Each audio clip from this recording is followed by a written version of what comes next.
Good afternoon. Hi, everyone, and welcome back to the Fishbowl, or welcome to the University Religious Center if this is your first time here.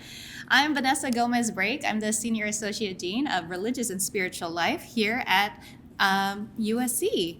So before we get started, I want to say happy Ramadan or Ramadan Kareem, Ramadan Mubarak for all those who are observing. And if you observe the holy month of Ramadan, please know that we do have iftars here Monday through Thursday every week for the month of March, except during spring break, because I hope you will be celebrating Ramadan with your family or wherever you're going. Additionally, today happens to be Ash Wednesday, and so I realize that amongst some of our Christian community, people may be fasting today, so please take a box for later and enjoy that meal on behalf of the Office of Religious Life. And this is the beginning of the sacred season of Lent, which will eventually end at Easter. And so we're here amongst a very holy month and day. So the What Matters to Me and Why series represents a creative solution to an important problem here at the university. And that's the separation of the intellectual life from the personal and the spiritual. What Matters to Me and Why offers the Trojan family an opportunity to hear from USC faculty and administrators in a different way. Rather than lecturing on just their particular area of expertise or research, we invite speakers to share their life journey with us. Once a month during this Wednesday lunch hour, we get to listen in as they reflect on their values, their beliefs, their motivations that have shaped their lives up until now. Before we get started, I wanted to highlight just a few other upcoming events this month. Tomorrow, we have Deepak Chopra here on campus. He will be talking about his latest book, Digital Dharma. And so if you'd like to join us, just line up because I think we're sold out, but people with brain don't really show up sometimes. And so we'll be at the Brain and Creativity Institute tomorrow night at 7 p.m. We have a new offering from Cantor Diane Rose. She'll be offering song circles every Wednesday night at 6:30 p.m. That's up here in 205. And no experience necessary. You're going to learn how to chant, and it's going to be an interfaith experience or even a secular experience where you get to find your voice amongst other students and staff members. And then lastly, our colleague, chaplain intern Daniel Liu will be offering a prayer for healing this Friday. And don't tell the fire marshal, hi YouTube, but we're gonna be burning things here in the courtyard as part of a cultural practice of letting go and releasing grief. And so that will be a prayer for healing. So those are just a few things going on here at the University Religious Center and on campus this month. All right, I think that's it for my announcements. I invite you all here today to listen deeply to today's speaker and consider asking a few questions during our Q&A period at the end. We'll leave about 10 minutes for that. And if you haven't already, please do help yourself to a lunch. We have vegan and vegetarian options. All right, so at this time, I'd love to invite Leah Rousseau to the podium. She is a production supervisor with Trojan Event Services, and she will be introducing today's speaker. So let's welcome her with a round of applause.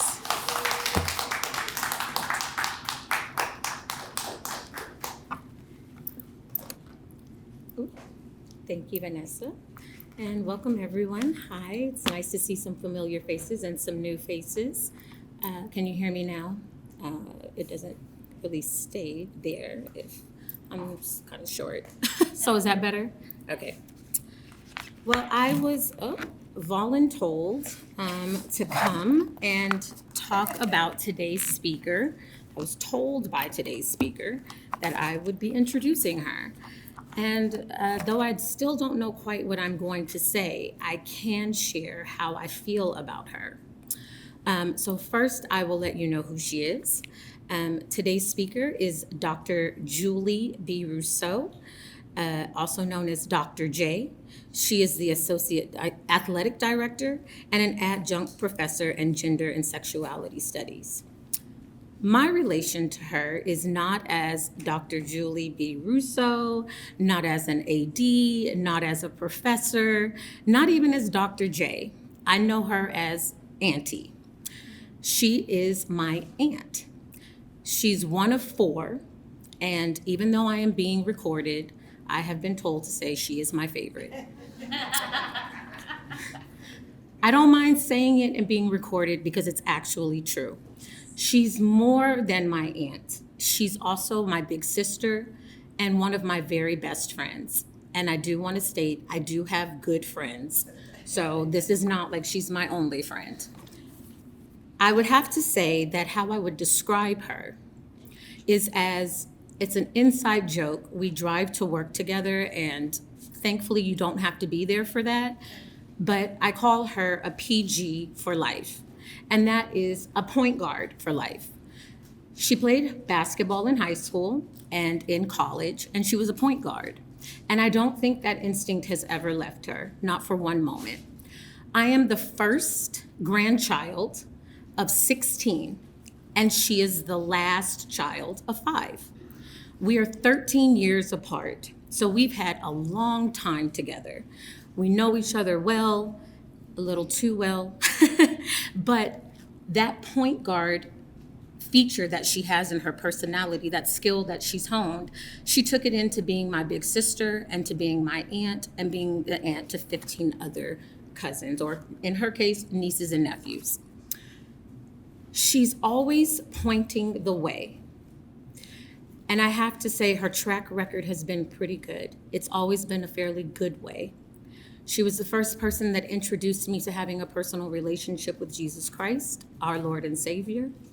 She is the first person who taught me how to match my shoes with my belt, told me that you cannot mix metals, all of these things. She's the one that always tells me, I don't think that's gonna work, or have you thought about saying or doing it this way? She's also the first person that I call when things get really, really rough. And the first person I call when things are excellent. She's someone I can confide in, confide with, talk to. I do talk about her to the other 15. I mean, come on, that's just a given. We complain about some of her idiosyncrasies, but at the end of the day, we always know that they are born out of her love for us, for others, and just this sense of wanting to make certain that she's guiding people in the right direction. So without further ado, I don't have very many more words to say about her other than how much I absolutely love her, respect her, adore her, honor her, and what was the other thing I was supposed to say? All jokes aside, I'm so happy that you've chosen this person to talk to you today. She has a lot of nuggets to share about her personal life and who she is behind all of the titles. So without further ado, my wonderful aunt, Dr. J.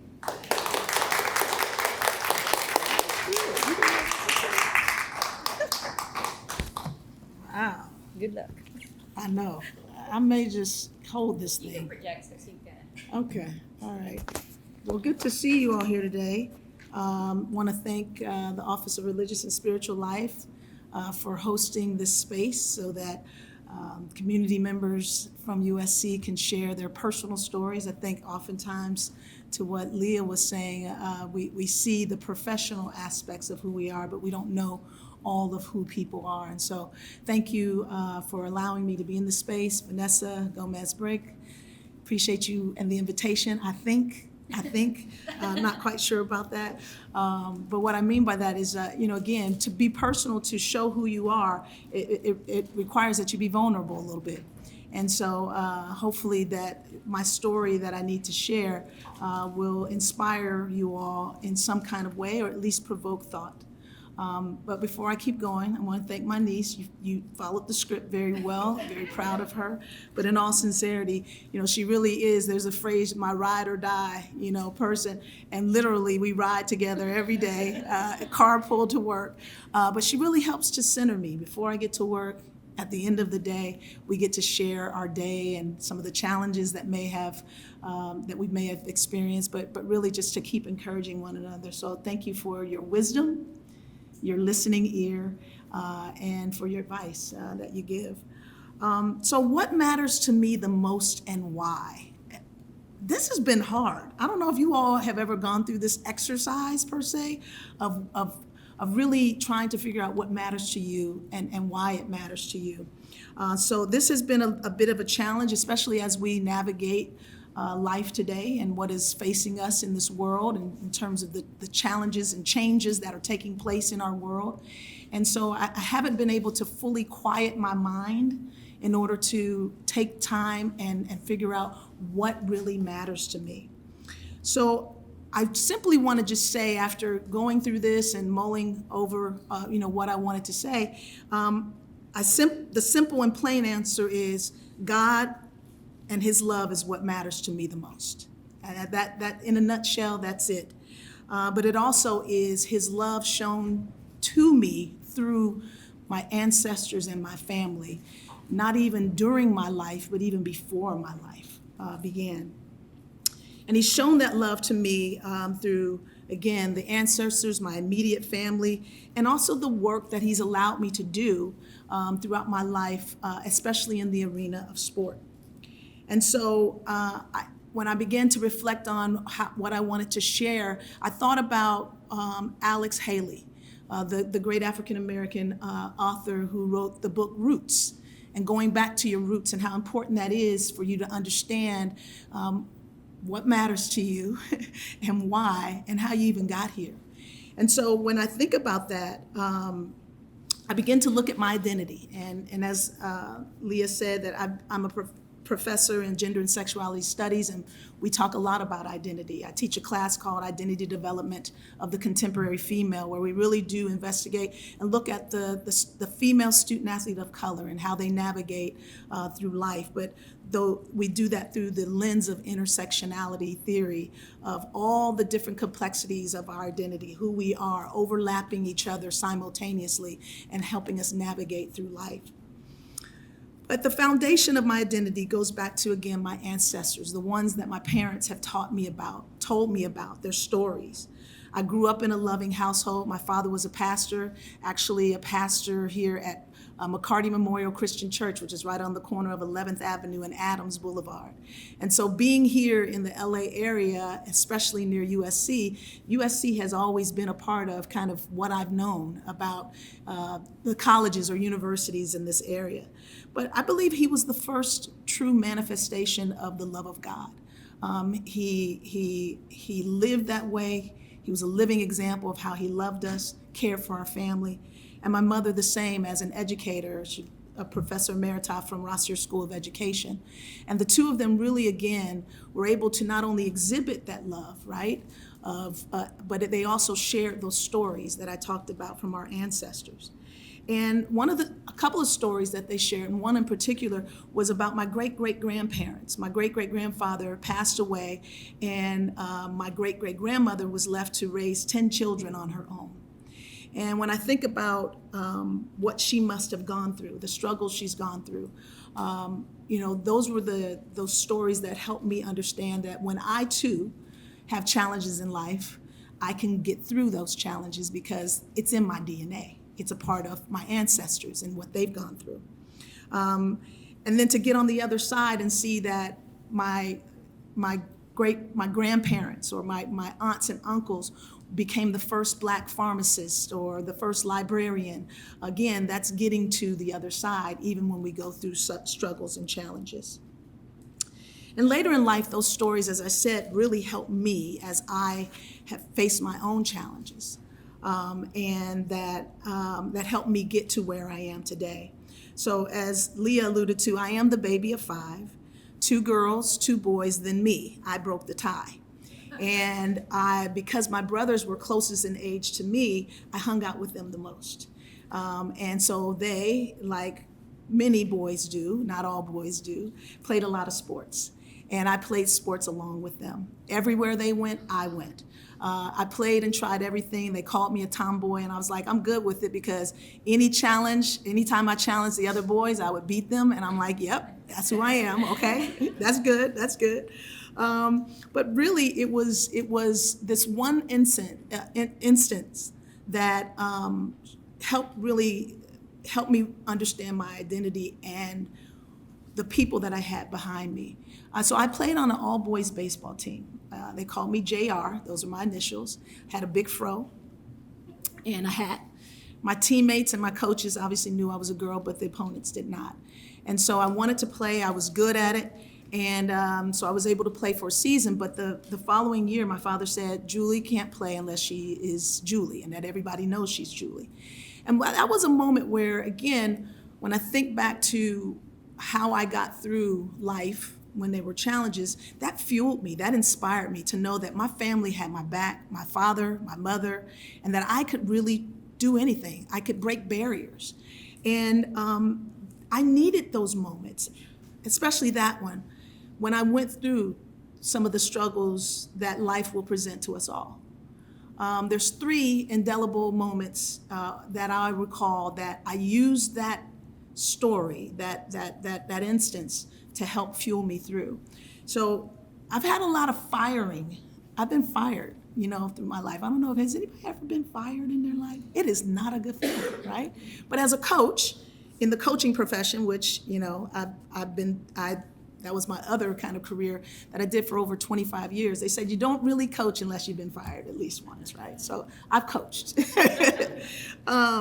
But fast forward, the first instance is when I played basketball, got a scholarship to UC Irvine, and it was, okay, Anteater, I see you back there. Okay, Anteater.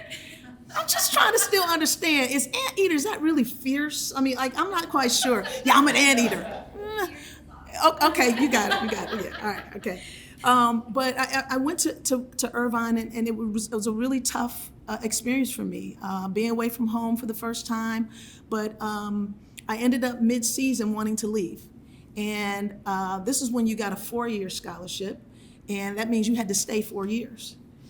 Like now, today, you get the transfer portal, you can stay for 1 year, go to the next, but this is when I had to stay, and what was not allowed to leave, so I decided to leave. So I was a college dropout.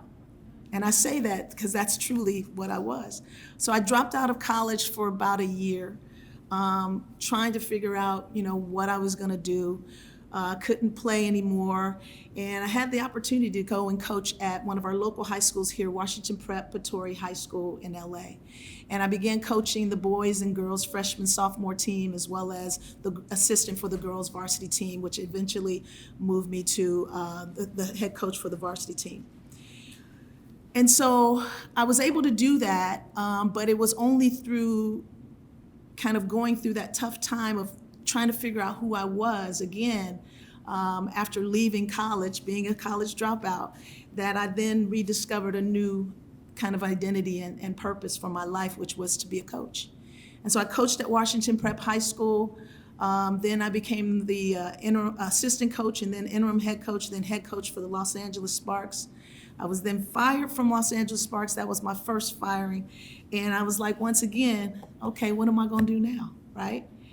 And then the third time is after being, fired from the Sparks, I then went back to teaching at Washington Prep, but then ultimately I got a chance to be assistant coach at Stanford, and then head coach at Pepperdine.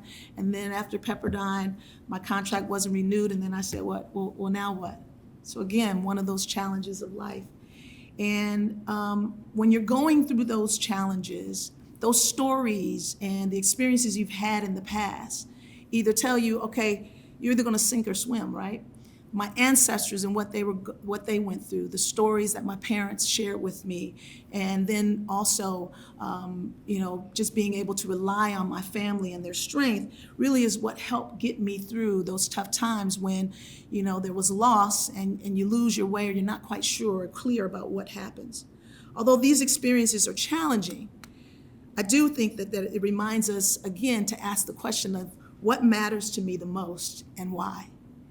And how do I keep going forward? What I learned was that God is always with me, and that He's molding and making me into the person He wants me to be and become every single day. By hearing the stories of the ancestors, it helped remind me of what's in my DNA. You don't have any other choice but to get back up and keep working. Or the support, as I said, from my family, right? I go back to, again, those 3 instances that I talk about that I faced the greatest challenge, and I'd like to share also the results of those challenges, of the times when I felt like I didn't know what to do. I can then now look and I'm on the other side. I can tell you what happened and what God was doing in terms of him molding me and making me through those difficult times. So the result of not continuing to play basketball in college, that became a success. I became a successful high school basketball coach and saw all but one of my student athletes graduate from college and are now professionals doing great things. It also led to me becoming the youngest head coach of the Los Angeles Sparks during the inaugural season of the WNBA, but then being fired and becoming the assistant coach for one of the greatest basketball minds and coaches of all time, Tara Vanderveer. And then being able to be the head coach at Pepperdine for 9 years, which led to me coaching, which led to afterwards earning a PhD at ASU, which led to become a professor here at USC, and now associate athletic director. So I believe that all of my successes and failures ultimately led to and continue to lead me to my truest identity, one that has been full of love, starting from my ancestors who sacrificed their lives for who I am today in order to make the world a better place. It is now my obligation to pass on that love to those who matter to me the most, all human beings. My family, friends, the students that I am privileged to teach, the student athletes that I'm privileged to work with and support, and my colleagues. And beyond what matters to me, what matters to me the most. And that is why each day I work to exhibit the love of God by helping and supporting every person along the way. It is who I am and whose I am.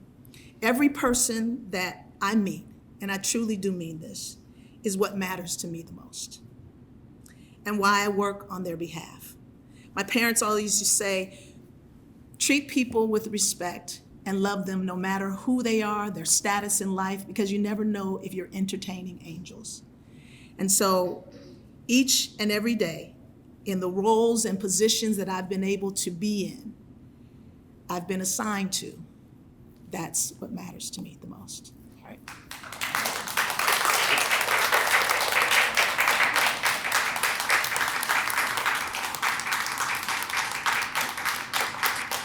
Thank you. All right, so I guess we'll open it for questions. So we've got time for questions, and Julie will provide the answers, of course. No, I thought you were gonna. I'm gonna go ahead and ask the first one, but I'm gonna ask that if you do have a question, if you could then stand up, tell us your name, so that we may know you, and then you can ask your question. And so, again, I'm Vanessa. I'm the Senior Associate Dean with Religious and Spiritual Life. And so something I've noticed, and I think it's American culture, American society, is that we get pretty nervous about sharing our faith and our traditions in the workplace or in the classroom, but it is very much a part of who we are. And so if you feel so comfortable, could you tell us, which you already told us a bit about your family's history and your own faith, but sort of the evolution of your Christian perspective from young adult life, I guess, till now, because I imagine it's been pretty rich even from what we heard from your niece. Yeah, thank you for that question. Yeah, the evolution of my faith. You know, being a PK, preacher's kid, you know, that carries a lot of responsibility, I would say. But, and sometimes preacher's kids do not have a good reputation. So I always say, but I'm a good preacher's kid, right? To try to, you know, at least put me in the right perspective in their minds. But it is a hard kind of response. It's a great bit of responsibility. In many ways, you know, the pastor, if he can't take care of his family and keep them right, then how is he supposed to lead his flock? And so we really believe that in terms of me and my siblings, we assume that responsibility with great pride. To make sure that not only did we present ourselves well to people, but that we really truly embodied what my father was trying to do. My father and my mother together, I mean, this was truly a family affair. But one aspect of his ministry was to really help the unhoused and homeless community. So we lived in the church parsonage, which was right next door to our church. And there would be hours, you know, off hours, 2 a.m. in the morning, whatever it may be, that people would be knocking on our doors looking for assistance. And this was before there were shelters and so forth. Our home was that place. jokingly as a young teen, not understanding what I was saying, but I one day, someone came to our home very early in the morning, and I said, "What is it? Are we in the homeless directory?" And I didn't understand that, but it's true, we were, because there were people on the streets who would meet other people on the streets and they would say, "I need help." They said, "Go to the pastor's house." So we were in that directory, right? People knew that my father's church and our home was a home and a beacon of light for them to come to in order to help them. So I would come home. There were times families would be in my house. When I would come home from school, there would be children with my clothes on that I had not given my father permission to give. And I'm like, "But Dad, that was my favorite shirt," right? So we learned very early on the importance of giving to others who had need, even your best clothes to give to them. And so that was something we were raised to do, to be giving and loving to people. And it didn't matter who was looking, that's who we were. And that came from the example from my parents. And so, as any other child, my niece over here crying, as any other child would, when you're put in that position, you can either resist it or you can accept it. And because my parents really truly let us be, who we were, each individual person. Like, I played sports, my brothers played sports, my sister was an actor, my other sister was a dancer. We were able to develop the whole being, all of who we were, and be able to also meet different people. By the time came here to LA, 13 years old, we had lived in 5 different cities. So that's another way where my father was a pastor.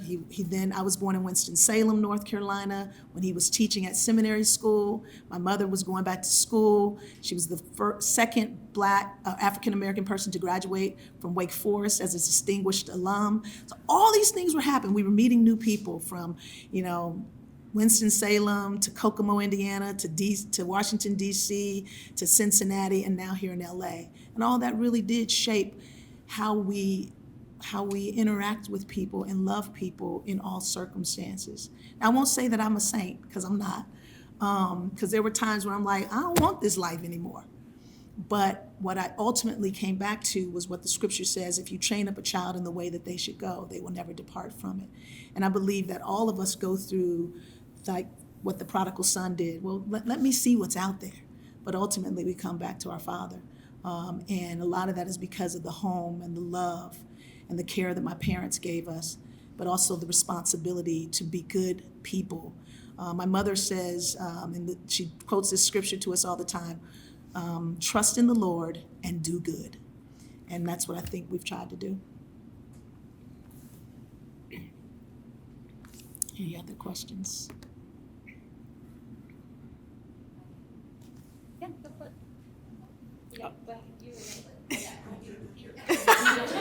It's okay. I didn't have a question. I just thought, because we were close back to self, just thank you. I say, as a board meeting member, should Bless you. 33 years of employee of this university. Yes. I knew from day one that my calling here was bigger than the work. That's right. I didn't know what it was, but I did ask him before I came, because I know you don't lie. You had a path for me.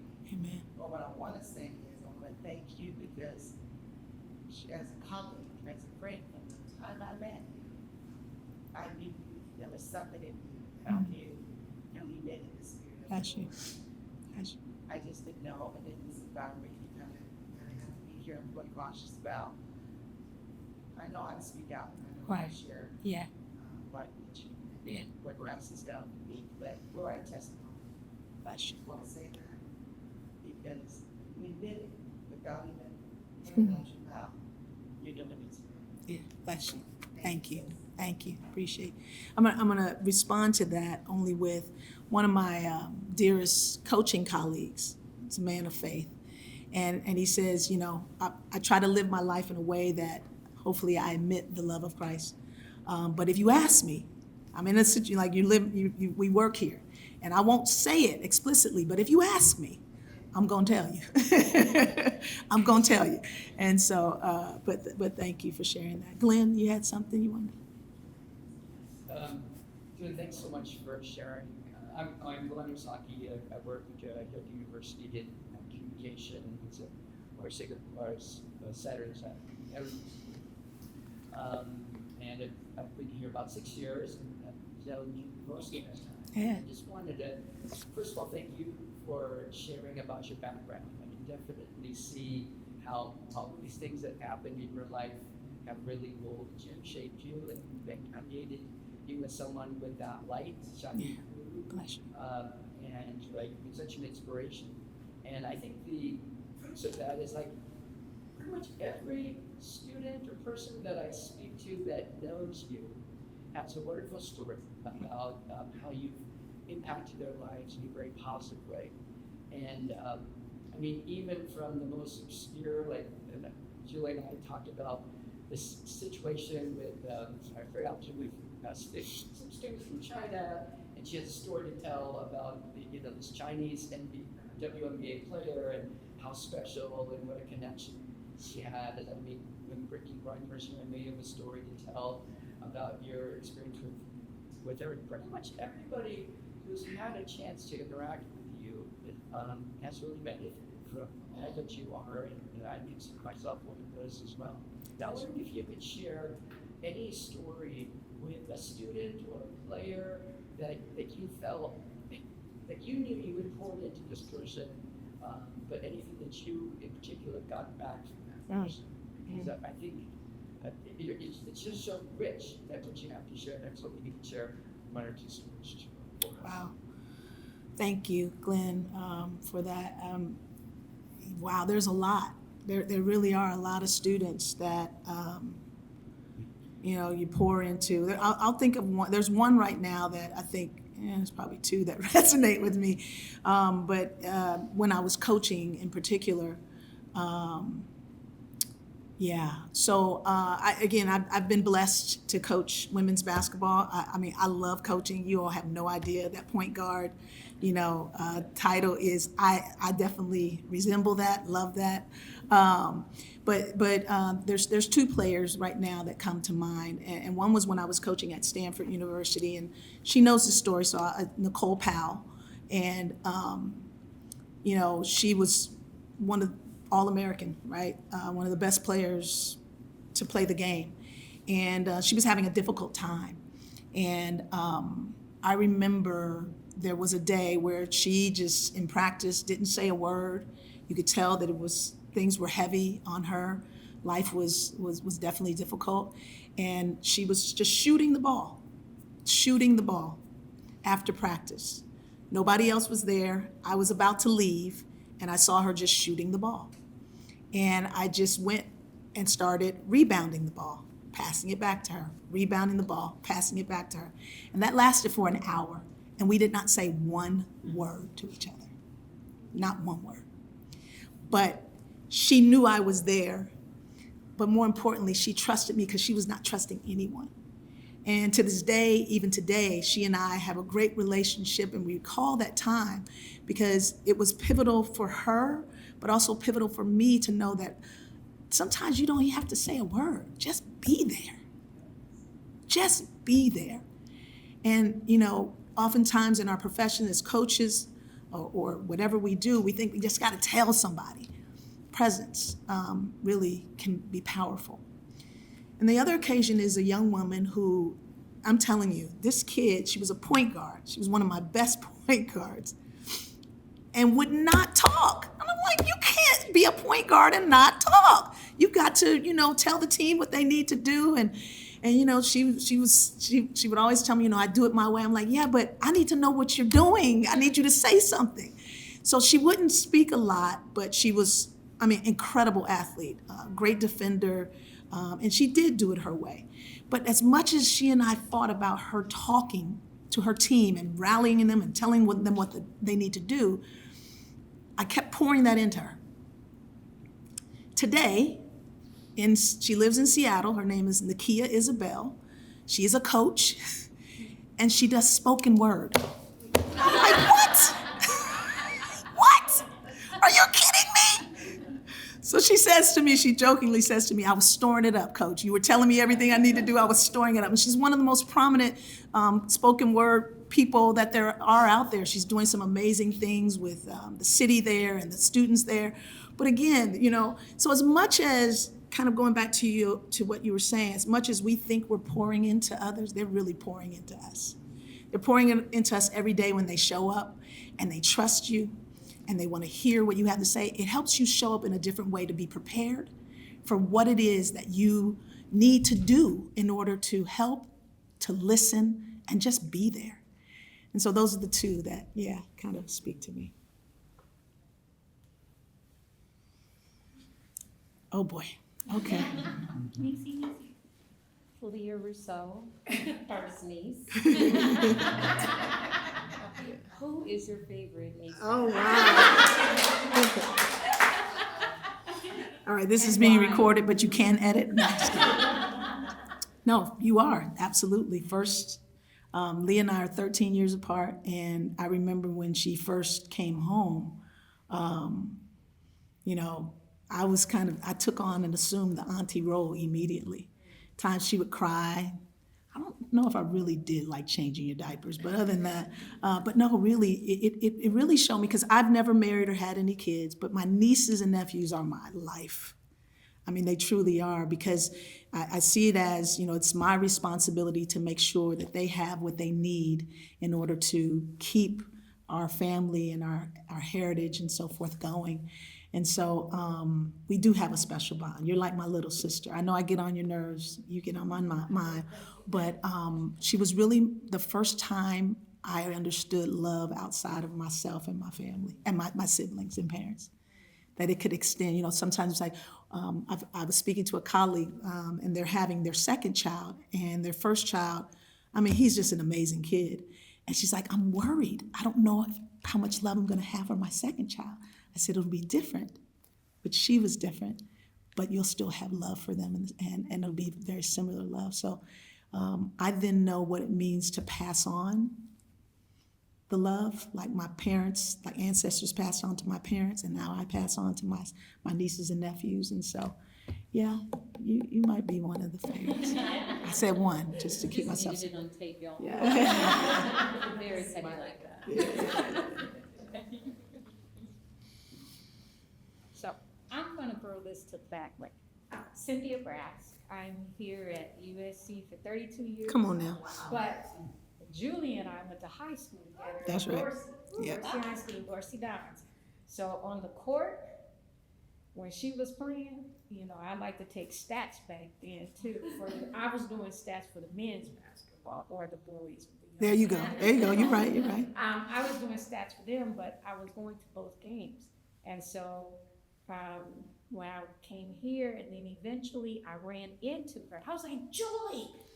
And I was like, oh my God. And then we just embraced. And ever since then, if I'm saying something, need some of the word, and then stop texting, just call. So I call her now for everything. If I can think of something, can you do this? Can we do this? What can we do? Can you do a part of this? I got a camp. You got something for my camp? Anything like that. So I just want to say I appreciate you. Thank you from the bottom of my heart. And if you meet her, she's there. And she's my sister too. We'll talk about how much I'm willing to give it to you. Well, I got 7. I do want to respond to that. Again, it goes back to my parents, right? Whatever we have, we share. And, even this whole exercise, Vanessa, it helps you realize, how did I get to what matters to me the most? And the pieces, the thread through, right, that helped me get there. And I can't, it's my ancestors, what they've gone through, and my parents and my family, that even those principles of sharing, you bring with you. And, to your point, Audrina, in terms of you don't need to know, you just show, the love of Christ through whatever you do. And, whoever's supposed to know, if they want to ask, I'll tell them. I'll tell them. Yes. My name's Kiki. I've worked here at USC for 10 years this year. Oh, nice. And my first student ever, my baby, is Lindsay Lopes. Oh. And she loves you. And she was Oh, I talking love about it for some Lindsay. years now, Yeah. so I had to come see for myself. Oh. She lying, huh? Never. But I was wondering, just going back to what you listed as what matters to the why is the love of God. Can you give some examples, just because I have all of mine, so I want to know everyone else's, of how love, either giving or receiving or both, held you through some of the hard times in your life? Oof, wow. Wow. Seriously? See, I scripted everybody else's question. No, I didn't. I think it's when you, for me again, PK, you get, you go to church because you have to, you got to go to all these different events and everything. I really remember, I remember exactly when I knew God and knew Christ for myself, and how much different that was than being taken to church and, going to where you're supposed to go. And it was then, at that moment, there was a play, and it was downtown LA, and it was talking about, I guess the world coming to an end, and, who will go which way and who won't go that way. And it was scary. It scared the living daylights out of me. It really did. But then it made me really, truly yearn for a relationship with Christ, because I knew where I wanted to go, right? And it's those moments that just for me personally helped me grow in my faith of, who is this God? Who is he really? And going back to what I said before, he's been showing himself to me even through my lineage, right? Of who I was born to and who would be a part of, you go back to scripture where it talks about, it has all these names, and so begot so-and-so, and so begot so-and-so, all these begots. And I remember one year I read the Bible all through, and I wanted to skip over those names. And I said, but what if that's my name at some point, right? Do I want somebody to skip over my name? So I read every single name, because what I begot from so-and-so helps me pass on to the next person. So I say all that to say that love, knowing that I had said yes to Christ, that I knew that whatever experience I was going through, he was going to love me through it, and that he was going to bring people my way to help me through it, even though, as we all know, it's painful to go through lessons, right? And so even through that time, there were people, like when I couldn't play basketball anymore, a gentleman by the name of Phil Chase, who he coached at Washington Prep. He said, hey, why don't you come and help me coach? That was the love of Christ and embodied in Phil Chase, because I didn't know what I was going to do. I wasn't in school. As I said, I was a college dropout for only a few seconds, because my mother said, you better get your butt back in college, back to school. But his love and care for me helped me get through that. There are countless people who I can point to, who during that time when I was lost and didn't understand, that God used them in order to help me get through that tough time. So it was that love embodied in people that really helped. Tar Vanderveer, so I'll just say this, she was the love of Christ. Because when I went after the Sparks, I went back to teaching at Washington Prep High School. And I didn't want to coach because my heart wasn't in it. I wanted to coach in the college, at the college level. I'd sent my resume out everywhere, no response. And then the school asked, will you be back next year? I said no. I did not know where I was going. Had no idea where I was going. By the end of the school year, they threw me a party. They said, where are you going? I don't know where I'm going. So Phil Chase saw I know none of this until today, till now. Phil Chase sees Tar Vanderveer at a recruiting tournament. Tar tells Phil, hey, I'm trying to get in touch with Julie Rousseau because I have a coaching position open. He then gives her my number, and then one day I walk in the house and there's, the old kind of message machine. Hi, this is Tar Vanderveer. I have an open position. Would you? All of that is God ordering our steps and putting us and people in positions to help us move to the next phase of our lives.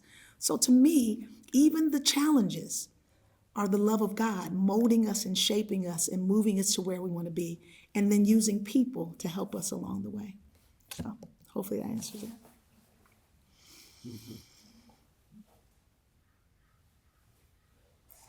Okay. Right.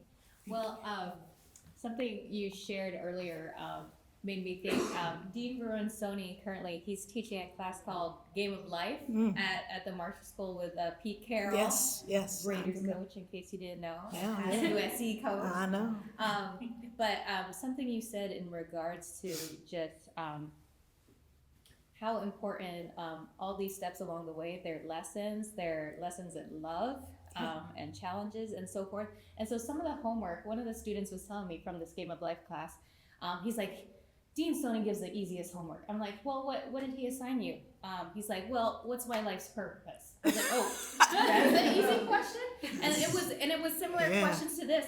But think about it.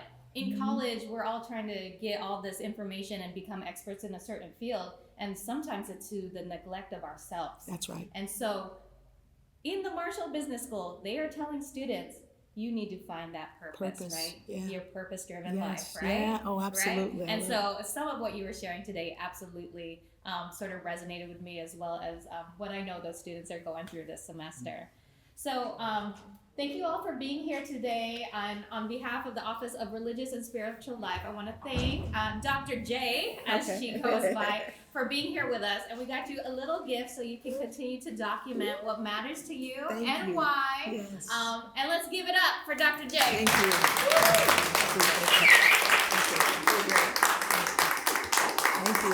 Thank you all for coming. April 2nd, all right?